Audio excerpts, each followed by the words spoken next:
You've probably created more lore for your D&D campaign than your players will ever see.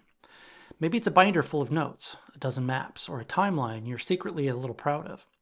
And even with all that work, most of it never hits the table. It feels like wasted effort.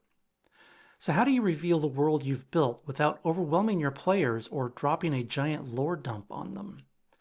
That's what I want to talk about today. And by the end of this video, you'll have 4 simple techniques for helping your players discover your lore naturally, without forcing it and without slowing down the game. So let's get started. Lore hits harder when your players uncover it themselves, not when you deliver a history monologue. So here's an example of what I mean. Your party is exploring an old watchtower near the border. Everything's dusty and silent. But in the rubble, they find a half-burned journal page that mentions a name, Commander Halvek, and one cryptic line about the night sky turned red. That's it. No explanation, just a stray clue. Later, when they're in a nearby city, a tavern keeper casually mentions Halvek again. Suddenly, the players are connecting dots, leaning in and asking questions. They feel like they're uncovering a mystery, and that sense of discovery is what makes the lore memorable. When the player's own actions reveal information, it doesn't feel like homework. It feels earned. If you want to go deeper into this style of running a game, watch my video Preparing and Planning Your D&D Campaign. It pairs really well with this topic and can save you a lot of time at the table and behind the screen. It's easy to get attached to your world's history, like old wars, ancient rebellions, or long-dead kings. But lore becomes more powerful when it influences what's happening directly in front of the players. A rebellion from 200 years ago is just trivia. But a rebellion from 200 years ago that still shapes political tension inside the city they're currently walking through, that makes it matter. When your lore impacts the present, players pay more attention. They don't feel like they're being taught something. They feel like they're navigating a living world.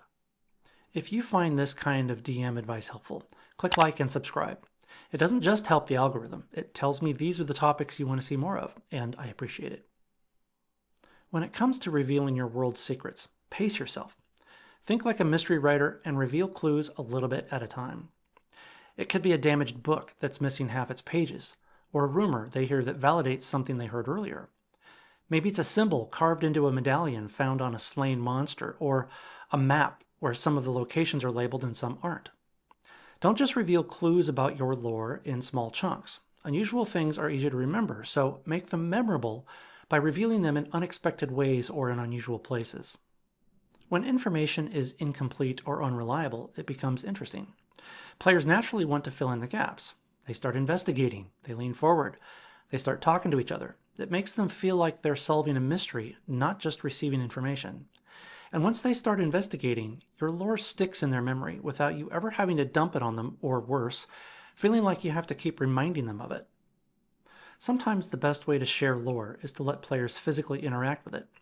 Include bits about the underlying story that shapes your world through items they pick up, or conversations they have with NPCs, or even intelligent monsters. Find ways to make your mini revelations be interactive instead of static information.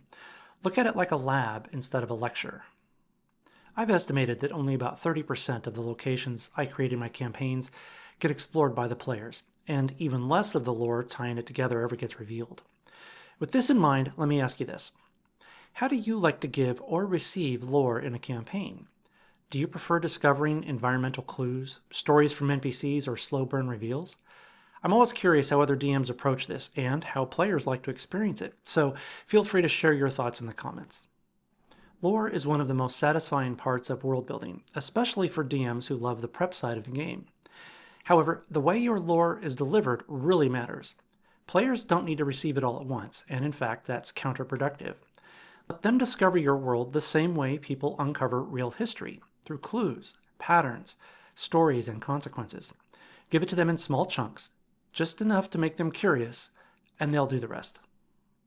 If you made it to the end of this video, thank you. YouTube pays attention to average watch time, and when you watch a video all the way to the end, it's another way you can shape the algorithm and help the creator grow their channel. So again, thank you. As always, have fun, stay cool, and keep your dice rolling.